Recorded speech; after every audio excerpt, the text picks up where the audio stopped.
Assalamualaikum warahmatullahi wabarakatuh. Perkenalkan, nama saya Uki Arfiandi dari Prodi Hukum Universitas Sibermu Muhammadiyah. Asal saya dari Samarinda, Kalimantan Timur.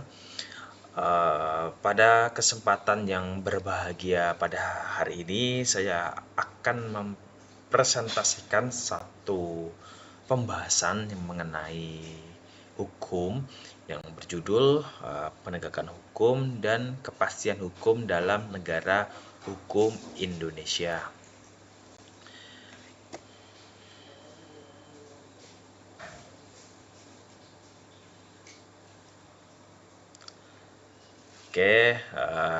Kita masuk ke pembukaan terlebih dahulu. Di sini materi yang saya angkat, pengantar masalahnya, Indonesia secara konstitusional ditegaskan sebagai negara hukum sebagaimana tercantum dalam pasal 1 ayat 3 Undang-Undang Dasar Negara Republik Indonesia tahun 1945. Konsekuensinya, seluruh aspek kehidupan berbangsa dan bernegara harus berdasarkan pada hukum. Namun, dalam praktiknya, penegakan hukum di Indonesia sering menimbulkan persoalan terutama terkait kepastian hukum. Banyaknya kasus menunjukkan bahwa hukum belum ditegakkan secara konsisten dan adil. Perbedaan perlakuan hukum terhadap masyarakat kecil dan masyarakat elit, kekuasaan menimbulkan anggapan bahwa hukum belum sepenuhnya mencerminkan keadilan. Jadi, secara tidak langsung terdapat perbedaan penegakan hukum terhadap masyarakat kecil, menengah, maupun masyarakat elit, sehingga kesannya hukum belum mencerminkan keadilan yang sebenarnya. Nah, adapun tujuan presentasi saya pada hari ini ialah untuk menjelaskan konsep penegakan hukum dan kepastian hukum dalam perspektif negara hukum Indonesia, serta mengkaji berbagai permasalahan yang menyebabkan hukum terwujudnya kepastian hukum secara optimal. Nah, selanjutnya relevansi topik yang saya bahas pada hari ini merupakan karena kepastian hukum merupakan kebutuhan dasar masyarakat. Tanpa kepastian hukum, masyarakat akan kehilangan kepercayaan terhadap sistem hukum itu sendiri. Selain kepastian hukum juga sangat berpengaruh terhadap stabilitas sosial, iklim investasi, dan perlindungan hak asasi manusia di Indonesia. Nah, sekarang kita masuk ke pembahasan. Dalam pembahasan ini ada beberapa hal yang akan kita bahas, mulai dari pemaparan teori hukum, analisis kasus kejadian hukum, pendapat ahli atau perbandingan, dan penerapan hukum. Nah, yang pertama adalah pemaparan teori hukum. Nah, teori hukum adalah konsep negara yang teori negara hukum adalah konsep negara yang menempatkan hukum sebagai dasar tertinggi dalam menyelenggarakan kekuasaan. Indonesia menganut konsep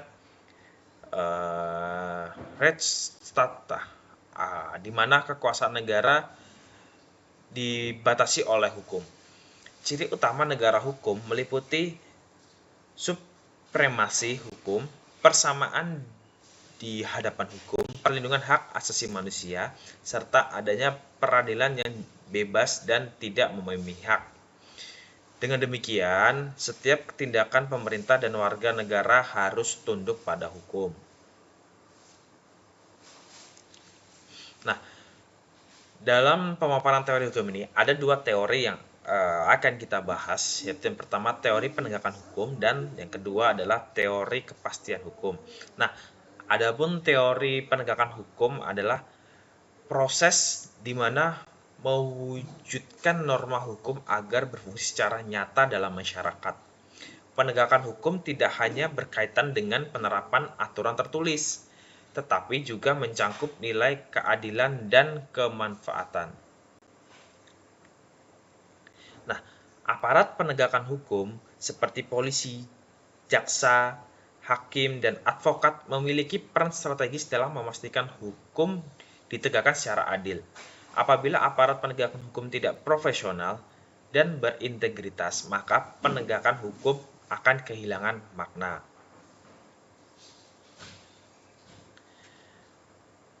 Nah, untuk teori yang kedua, yaitu teori kepastian hukum.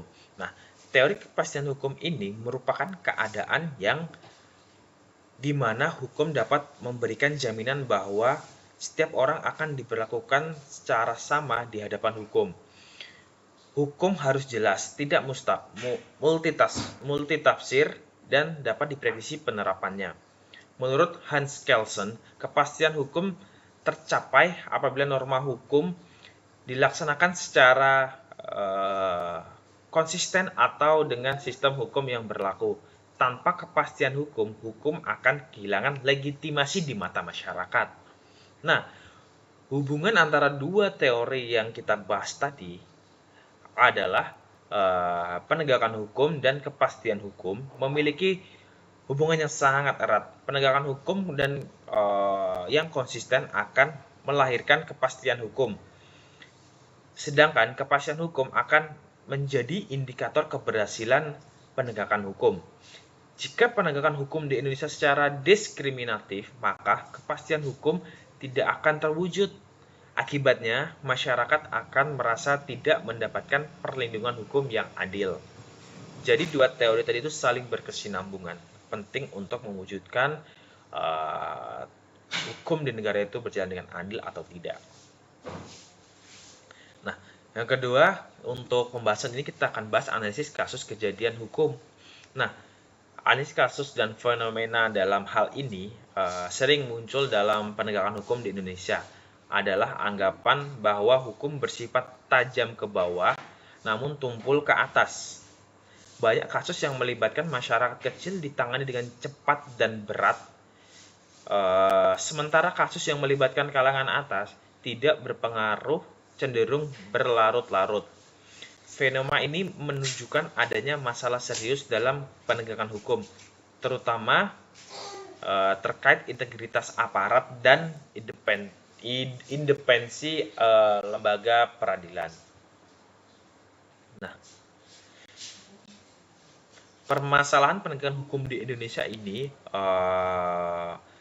beberapa permasalahan utamanya adalah penegakan antara lain inkonsistensi penerapan hukum, intervensi politik, lemahnya pengawasan, serta rendahnya integritas aparat penegakan hukum. Selain itu, kualitas dari perundang-undangan yang belum optimal juga berkontribusi terhadap munculnya ketidakpastian hukum itu sendiri. Nah, untuk pendapat ahli atau perbandingan, Satjipto Raharjo berpendapat bahwa hukum tidak boleh dipahami secara kaku dan tekstual. Hukum harus dipahami sebagaimana sarana untuk mencapai keadilan substantif dan kesejahteraan masyarakat. Pandangan ini menegaskan bahwa penegakan hukum tidak cukup hanya berpegang pada aturan tertulis, tetapi juga untuk mempertimbangkan nilai keadilan dan kemanusiaan. Itu tadi untuk pandangan dari ahli. Sekarang kita masuk ke penerapan hukum dalam kehidupan kita sehari-hari. Nah, sebagai contoh kepastian hukum memberikan rasa aman bagi masyarakat dalam menjalankan aktivitas sosial, hukum, dan politik. Masyarakat dapat memahami hak dan kewajiban secara jelas serta terlindungi dari tindakan sewenang-wenang. Dengan menegakkan hukum yang adil dan konsisten, hukum akan berfungsi sebagai alat pengendali sosial dan penjaga keadilan. Nah, itu tadi 4 pembahasan kita dalam segmen pembahasan ini. Kita akan lanjut ke slide selanjutnya. Nah, untuk slide selanjutnya ini ialah masuk ke tahap kesimpulan dan rekomendasi. Nah, untuk kesimpulan dari semua pembahasan yang kita bahas tadi ialah Penegakan hukum dan kepastian hukum merupakan elemen utama dalam negara hukum Indonesia. Keduanya saling berkaitan dan menentukan keberhasilan hukum. Namun, penegakan hukum di Indonesia masih menghadapi berbagai tantangan yang berdampak pada belum optimalnya kepastian hukum itu sendiri. Jadi bisa dibilang di negara kita Indonesia ini belum berjalan secara maksimal antara kolerasi dua teori tersebut yang akan menciptakan keadilan hukum itu sendiri. Nah, terkait rekomendasi dari pembahasan kita ini perlu adanya reformasi sistem peradilan yang berkelanjutan, meningkatkan integritas dan profesionalitas aparat penegak hukum serta partisipasi aktif masyarakat dalam mengawasi jalannya penegakan hukum.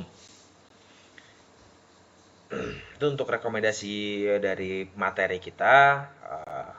Sebagai penutup dari pembahasan kita pada hari ini, dapat ditegaskan bahwa penegakan hukum yang konsisten dan berkeadilan akan melahirkan kepastian hukum yang pada akhirnya mewujudkan keadilan sosial bagi seluruh rakyat Indonesia. Ucapan terima kasih saya sampaikan kepada teman-teman sekalian. Saya akhiri, kurang lebihnya saya mohon maaf. Apabila ada salah kata, sekali lagi saya minta maaf. Wassalamualaikum warahmatullahi wabarakatuh. Terima kasih.